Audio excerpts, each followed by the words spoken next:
Reviews. Thank you for being with us. Today it is Tuesday, February 18th, and we're going to be talking about the crypto markets. Let's go. Remember that none of this is financial advice. XRP currently sitting at $2.62. The timeout continues, but we're holding above 2 very well. That's something we can write home about. We are holding above 2. We haven't seen any massive breaks in the market. I do not think this is the end of the bull market. This is just a moment in history where people are being shaken out. A lot of people aren't patient enough for this game.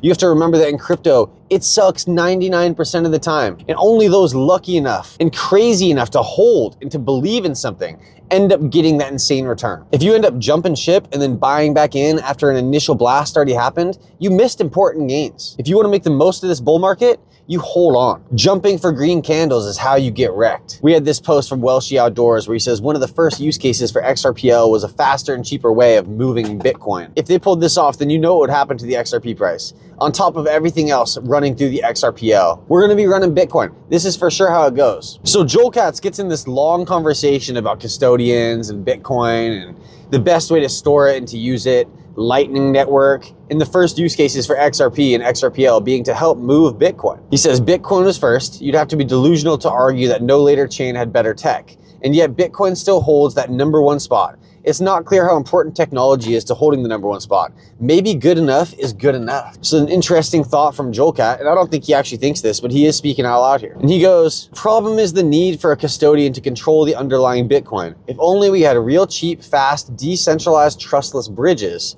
Almost everyone in crypto is working on this.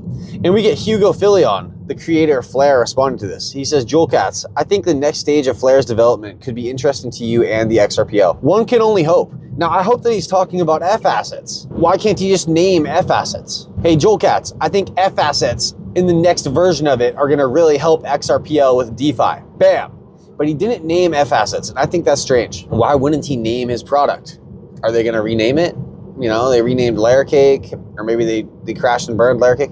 I don't know, but I'm rooting for FLR. I would like FLR to be the one, or one of the ones.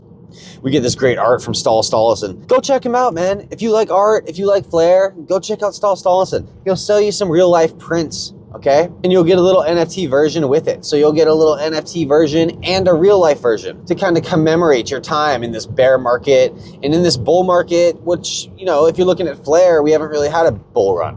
So going back to FLR, we have XRP at $2.60. FLR is currently sitting at 2 cents. And we look at that all-time chart, and FLR hasn't done it. So we're sitting ×2 down from an all-time high, which the all-time high isn't an impressive one, I wouldn't say. It's just where we came out at. We came out at 4 cents. The all-time high is around 4 or 5 cents. Like, we haven't seen much market appreciation for FLR, and we have to remember that they have 36 months of airdrops. We're only in the second year, so we still have another 18 months of airdrops, and that's once a month. We give people at least 2 to 3% of their overall bag. We have to think about that.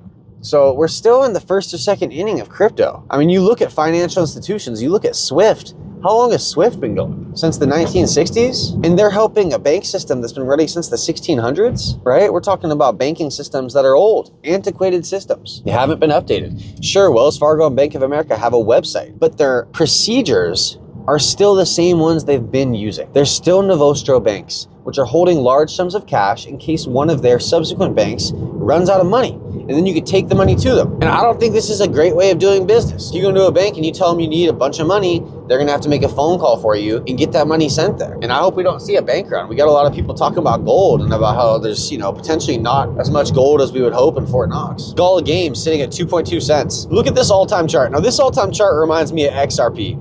We go to the XRP all-time chart, and XRP looked like this for 7 years until finally we got that green candle, which brought us back to the all-time high. And now we're fighting at that level. You look at Gala, and Gala is sitting at the bottom, okay? It's sitting at the bottom. Now, I think that the longer the base means the higher the run. This is how I see crypto. When I see a chart like Bitcoin's and you're sitting at the very top, ×5 above its previous all-time high of 20K, now you're up to 96K, you've already touched above 100K, you gotta say, Bitcoin's done it.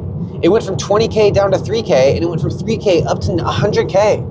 It's at over a ×30 for an asset as big as Bitcoin. That is incredible. So you move on. I don't want to hold Bitcoin, okay? I called it quits on Bitcoin a while ago, and that's fine. I'm not being tribalistic. I want to make money. That's why I'm here in crypto. I think that the assets which are beneath their all-time high have the more room to run. You look at FLR, it has room to run. We've never experienced a bull run. You look at Gala, it has room to run. The amount of FUD that has hit Gala and FLR has been crazy. And XRP went through the same thing, 7 years of FUD. So Crypto Spotter said, here's why Gala will never break its all-time high again. He brings up market cap and he brings up how there's more circulating supply than the previous bull run. So it would take more market cap to get back to the previous all-time high. I think that market cap is made up, and it especially does not make sense in a crypto world. You had people who said Apple would never become a $1 trillion company because of market cap. Apple is worth $3 trillion now. So he brings up this whole thing, circulating supply, market cap. But then he says, when a crypto project needs a pump of over 1,500% to reach its previous high, it's often considered dead. This is so far from true. The longer the base, the higher the jump. XRP went from $3.50 down to 11 cents. And then it just pumped 3,000% from that bottom up to $3.30. What is this guy talking about? Seriously, what is he even saying? Cryptos go down, touch a new all-time low, shake out the people that could not hold, and then fire back to the upside and make the people that couldn't hold fucking weep because they missed it. Makes the dude sitting at home fucking cry because he missed it. He heard his buddy was buying Bitcoin back in 2012 and he thought it was a fucking jokester move, so he didn't fucking pay attention. Now what are you going to tell your kids and your grandkids 25 years from now when they say, gee daddy, gee grandpa, what were you doing other than having your thumb up your big fucking ass during the greatest transformation of wealth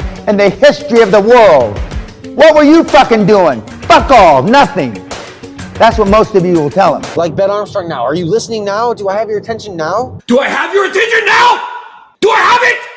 Good. And Ben Armstrong, you know, we're praying for him, man. He's a crypto OG. He's a crypto OG. Ben Armstrong, he front ran a lot of tokens. You know, in the previous bull run, he was somebody who was hitting these meme rugs on you. We were able to see what his KOL sheet was. So if you paid Ben Armstrong 25, 50K, he would do different services for you. We have this post here from Scooter. He says, these sick fucks flaunted their millions in profits in your face while telling you to sacrifice your time, the most valuable thing you have, to chase gains on meme tokens by quote unquote trenching 24/7.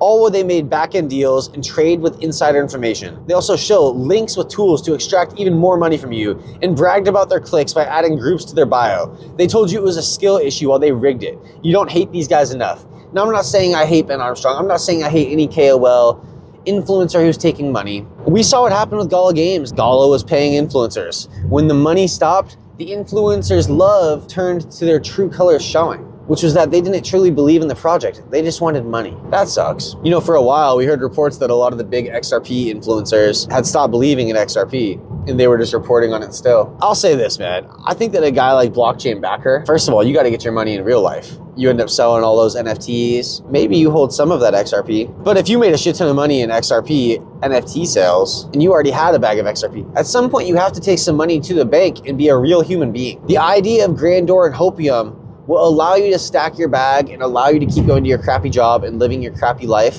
just on the idea of grandeur and hopium in the future. But at some point you have to make it real and fucking better your life. At some point you have to. So if you're somebody like BCB who sold a shit ton of NFTs, I hope he took profit. And I guarantee he did. And it comes across when he does his show. He's not hitting you with hopium. He's hitting you with that real life shit, man. I've only seen him drop on his conviction a few times. One time was like Thanksgiving 2 years ago when he really thought the math was telling him one thing. And then the charts did something else altogether. I'm not a TA guy.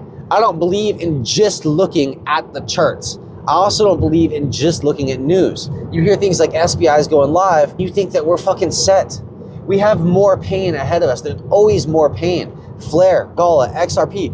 You think this is done? We're in the second inning of the game. We spent the last 12 years in the first inning of crypto just fighting to be a thing. And now we're here, we're a thing. And we're gonna figure out what this thing will do. Gala Games is an entertainment crypto. It offers you the ability to own NFTs for video games, for films, for music, and to earn royalties as those items are used, as that film is watched, as that song is listened to, as that video game item is played. And we've yet to see a real good video game come out on Gala Games, which makes the most of this use case. Hopefully, once crypto clarity totally comes, we'll see it. But you have to remember that AAA games take a long time. Video games take a long time. They take money. They take planning, they take a team. It's not an overnight thing. And some of the best games have just taken years and years. How long did Ghost of Tsushima take? Seriously, this game took like 6 years to make, all right? And it was a beautiful game. And when you played it, you were happy. I'm excited for what's happening in crypto. The best is yet to come. It's not over. This bull run is not done. That's my thoughts. I think we still have room to run. And so anyways, I responded to this guy. I said, dude, XRP just did a 2,000% gain from 11 cents to 3.3. I disagree, Gala is not dead. This guy says, nope. After creating an all-time high, the lowest XRP dumped was 0.29, roughly, and the all-time high was 1.97. So to break an all-time high, it required a pump of 500%. I was there, okay?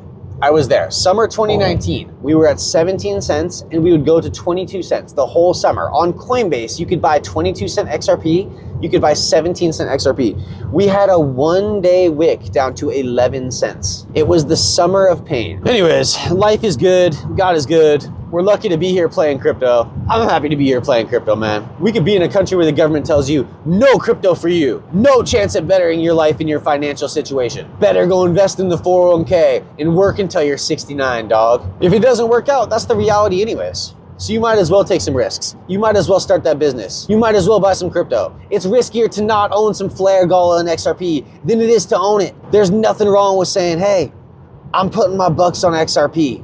I'm putting my bucks on FLR. And then just waiting 3 to 4 years. Let's see what FLR does. FLR is a novice in this shit, and we're about to see its first bull run. Do you know what happens the first bull run for assets? They usually moon pretty exponentially hard, and they make a lot of people eat their words. We'll see what happens. Zach with Web3 Reviews. Thank you for being with us.